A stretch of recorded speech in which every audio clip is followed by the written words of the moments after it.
देव्ये महादेव्ये शिवाये शतकन्नमः नमः प्रकृतिभद्राये नियता प्रणीता स्मतामः। नमस्कार, जय सिया राम, जय श्री अम्बे। प्यारे दर्शक मित्रों, क्या आपको बार बार गर्भ जो है वो नष्ट होते हैं? गर्भ रुक नहीं रहा है और जैसे ही गर्भ रुकता है गर्भ आपका नष्ट होता जा रहा है, या तो गर्भ रुकता ही नहीं है। ऐसा क्यों हो रहा है? बार बार आप प्रयास कर रहे हैं पर आपको गर्भ रुकता नहीं है। दोस्तों, यदि आपको बार बार गर्भ जो है वो नष्ट हो रहा है, गर्भ का विकास नहीं हो रहा है और जन्म कुंडली में देखिए, आपको ये समझने की जरूरत है कि गर्भ नष्ट क्यों हो रहा है, उसके पीछे क्या कारण है और बार बार यथार्थ प्रयत्न करने पर भी आपका जो गर्भ है वो नष्ट होता है, तो उसके पीछे का रीजन क्या है? बिहाइंड ऑफ रीजन गर्भ मिसकैरेज का क्या हो, वो जानते हैं। उससे पूर्व निवेदन है आप सबको, आप सब लोग चैनल को सब्सक्राइब करिए, बेल आइकन अवश्य प्रेस करिए, कमेंट में जय श्री सिया राम अवश्य लिखे।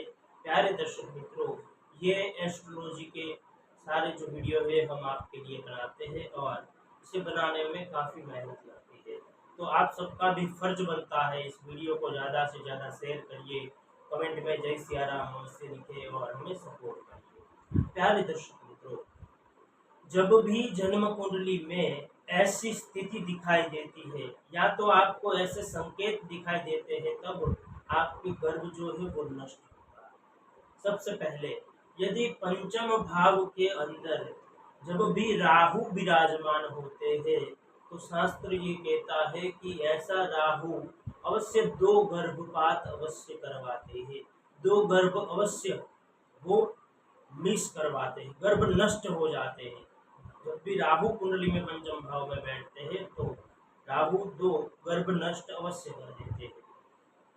और उसमें भी यदि जन्म कुंडली में राहु, शनि, सूर्य, मंगल जितने भी क्रूर ग्रह है, जितने ज्यादा बैठे होंगे उतनी ज्यादा समस्या संतान में होगी। यदि पंचमेश आपका जो है वो मजबूत स्थिति में नहीं है, पंचमेश पर क्रूर ग्रहों की दृष्टि पड़ रही है, तो आपका गर्भ जो है वो नष्ट होगा, गर्भ का विकास नहीं होने देगा।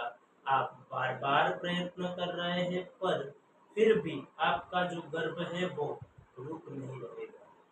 सबसे पहले आपको ये देखना है कि आपकी कुंडली में यदि कोई पितृदोष है, आपकी कुंडली में श्रापित दोष है, पंचम भाव से लेके पंचम भाव में कोई क्रूर ग्रह बैठा है, तो आपका जो है गर्भ वो नष्ट हो जाएगा और उसका समाधान हमें निकालना है। उसके बाद में ही आपको गर्भ धारण करना है, प्रेगनेंसी कन्वेंस करना है।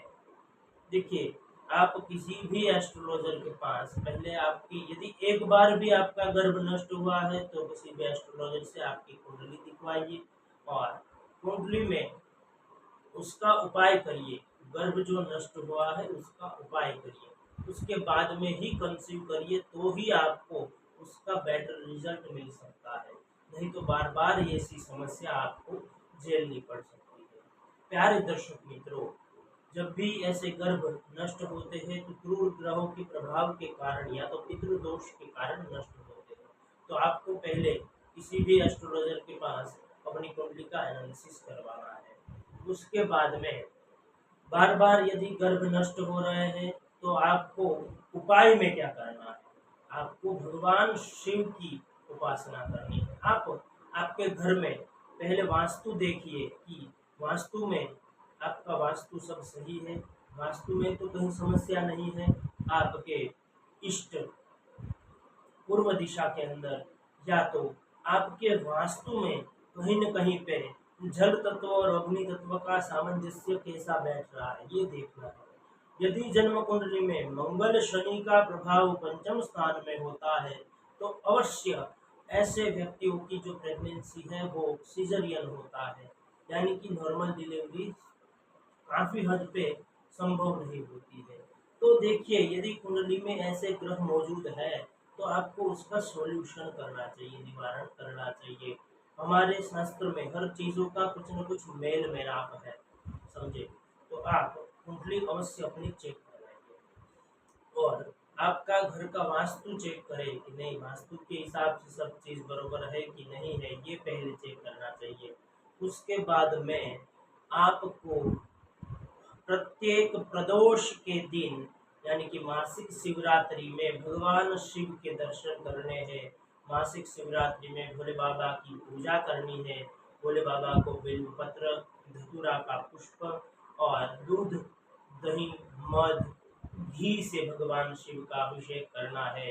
और भोले बाबा के शिवलिंग को साफ सफाई करनी है। भोले बाबा के शिवलिंग के आसपास जो थाला होता है वो साफ करिए, और भगवान शिव से प्रार्थना करिए कि प्रभु हमारा बार बार मिसकैरेज हो रहा है, आप कुछ कृपा करिए, है सरकार है आशुतोष आप कृपा करें। तो अवश्य ये उपाय करने मात्र से भी आपको संतान जो है वो रहेगा, गर्भ का विकास होगा, और आपको पुत्र संतान की प्राप्ति हो सकती है। प्यारे दर्शकों, ये जो उपाय बताए हैं बिल्कुल निष्ठा से आप करिए, अवश्य आपको पुत्र संतान की प्राप्ति होगी। और एक उपाय बता देता हूँ, यदि आपको बार बार समस्या आ रही है तो हमारे शास्त्र ये कहते हैं आप हरिवंश पुराण का पाठ करिए। जो भी व्यक्ति हरिवंश पुराण का पाठ करते हैं उनको अवश्य पुत्र संतान की प्राप्ति होती है, ये हमारे शास्त्र कहते हैं। तो हो सके तो हरिवंश पुराण का प्रतिदिन पाठ करिए, और उसके बाद में गर्भ धारण करिए, तो अवश्य आपका गर्भ नष्ट नहीं होगा और आपको पुत्र संतान की प्राप्ति होगी। वीडियो को ज़्यादा से ज़्यादा शेयर करिए। कमेंट में जय श्री सिया राम अवश्य लिखिए। जय श्री राम।